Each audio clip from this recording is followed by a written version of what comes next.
പ്രതിപക്ഷം സ്ത്രീവിരുദ്ധരെന്ന ആരോപണവുമായി വാരണാസിയിലെ റാലിയിൽ പ്രധാനമന്ത്രി നരേന്ദ്രമോദി.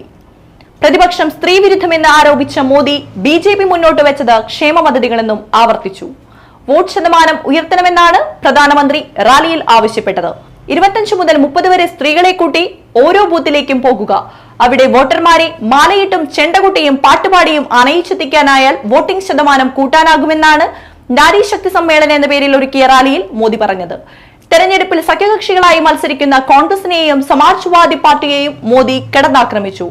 കോൺഗ്രസ് സംവരണത്തിനെതിരാണെന്നും ക്രമസമാധാന കാര്യങ്ങളിൽ എസ്പി പുറകിലാണെന്നും മോദി ആരോപിച്ചു. എന്തെങ്കിലും സംഭവിച്ചാൽ ആണുങ്ങൾക്ക് തെറ്റുപറ്റും, ആണുങ്ങൾ തെറ്റു ചെയ്യട്ടെ എന്നെല്ലാമാണ് എസ്പി പറയുക. ഇപ്പോൾ യോഗിക്കറിയാം അതെല്ലാം എങ്ങനെ കൈകാര്യം ചെയ്യണമെന്ന് മോദി പറഞ്ഞു. അന്തരിച്ച മുൻ മുഖ്യമന്ത്രിയും എസ് പി നേതാവുമായിരുന്ന മുലയം സിംഗ് യാദവിന്റെ 2014 പ്രസംഗം ഓർമ്മിപ്പിച്ചായി